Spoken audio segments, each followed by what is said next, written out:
for Science, Innovation and Technology, Vicky Ford. Question number 1, please. Minister. Mr. Speaker, it's a great privilege to open the batting for this new Department of Science, Innovation and Technology. Not since the white heat of technology under Harold Wilson has a government put more money into research, and I know the opposition will welcome this department. Can I say that no sector embodies the opportunity more than space, and that's why in the last 10 years we're proud to have doubled the size of the sector to £16 billion. We've set out a £10 billion plan over this next decade, and through regulatory leadership, leadership in insurance and finance in the city, £400 million in Earth observation, and our cluster programme, we intend to grow this economy all around the country. Vicky Ford. As a science geek, I love this new department. The Chelmsford-based company Teledyne E2V is the world leader in space imaging, and when the earthquake hit Turkey and Syria, their technology from way up there in space pinpointed the exact location of collapsed businesses, sent rescuers to the spot and saved lives. They also provide crucial monitoring of our planet's air, oceans and volcanoes via the Copernicus programme. So the European Space Agency wants to continue to use E2V tech for the next generation of Copernicus satellites. So will the UK continue to participate in Copernicus post-2024 so companies like E2V can continue to sell to... Order.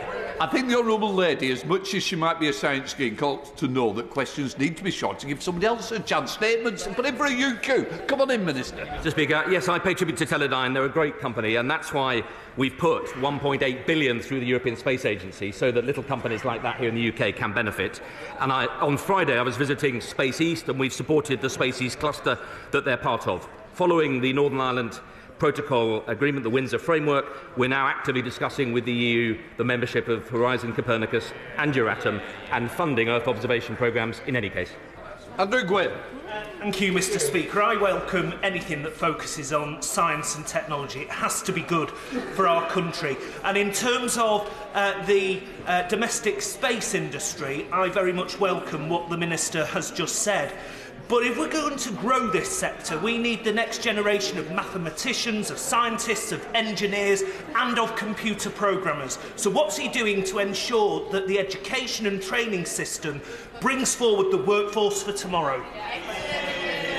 Well, it's an excellent question, because skills are key, and all around the country we're growing these space clusters.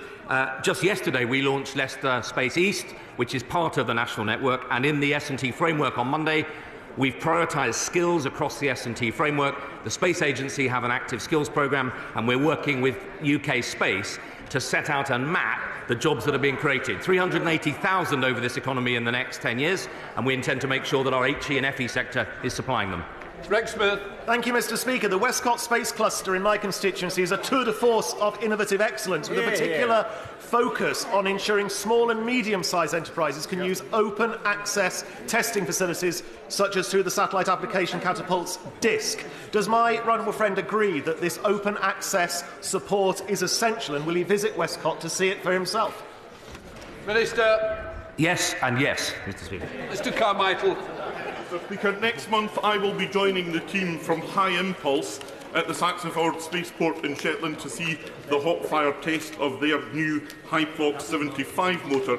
Like many companies in the sector, they are very keen to know when we will get an announcement regarding the Spaceflight Phase 2 programme. When will we get that announcement? If we're not going to go ahead with that programme, what will the government be doing to encourage companies like High Impulse to do their business in Scotland? Yes, I was in Scotland just a few weeks ago meeting the team behind the Shetlands and Sutherland launch. We're committed to launch in both Cornwall and Scotland, and we are providing funding for the support of those two spaceports. And the truth is that in Scotland, and I'll happily come up and visit when I'm next up again, and in Scotland and in Buckinghamshire, Mr. Speaker, we're growing space clusters all around the country to give jobs and opportunities to a new generation. West. Question 2, Mr. Speaker. Minister. Thank you, Mr. Speaker. We should all be incredibly proud that nowhere is driving this science and tech revolution more than the North East economy, a powerhouse of the previous industrial revolution and now again. I was recently in Newcastle visiting the University of Newcastle and Northumbria. Newcastle spin-outs last year, £47 million raised. That's a record. The North East Tech Park, Net Park, home to 65 growing companies, has just announced their third phase, including home to Chromec, one of our top sensor companies. We've put £5 million into the Northern Accelerator, 6 universities collaborating, and we have 9 catapult centres in the North East. We're driving the North East economic renaissance. Thank you, Mr. Speaker. And the North East is indeed a centre of science excellence in offshore wind, life sciences, batteries and much more. And we're home to 3,500 tech firms who bring £2 billion to our local economy. Now, European structural funds provide support to SMEs to start up, innovate and grow, but all that stops at the end of this month. What will the Minister be doing to ensure that that development continues and that support continues? Minister.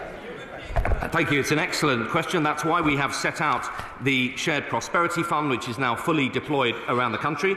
It's why, secondly, we've made the commitment to increase domestic R&D outside the Greater South East by 40% between now and 2030, and 50% of government R&D in the old bays outside of the Greater South East. And this afternoon, I don't want to preempt the Chancellor, but there will be announcements about how we support regional science and technology growth. How would you know that? Vital fabricants. Nissan is one of the most productive plants in Sunderland in the whole Nissan network. What meetings has he had with Nissan regarding their work? Minister. Since arriving in this new portfolio, I haven't had any meetings with Nissan, but we are, as a department now, actively picking up the clean tech piece, the future energy technologies piece, and we're working with a range of companies, as well as with the Department for Business and Trade and the Department for Energy and Net Zero. Shadow Minister Chiamora. Thank you. Across the country, our regions are home to thousands of brilliant science startups and spin-outs. But they are being hit by a Tory quadruple whammy, slashing R&D tax credits, leaving them with on average £100,000 less to spend on research per year, £120 million cliff edge loss of European regional development funding, lack of access to capital. The UK has the lowest business investment in the G7, and of course continuing uncertainty over association with the £95 billion Horizon Europe, the biggest science fund in the world. Which of these barriers to growth for our innovative businesses will the Minister sort out today? Well, it's a great shame the shadow spokeswoman is so determined to talk UK down. The truth is, in the last 10 years, the life science sector has grown 1,000%. The North East, where she's from, is driving that. And I just don't recognise that the UK sector is being held back in the way that she says. But I do accept, and the Chancellor will be saying more this afternoon about the tax and business environment, the R&D tax credits. The reason they're up so much, everybody, is that our innovation economy, we've gone from 1.7% of GDP to 2.8%. That is a huge success over the last 10 years, and we are responsible for it. On Fletcher. Question number 3, please, Mr. Speaker. Minister. Thank you, Mr. Speaker. We want fantastic connectivity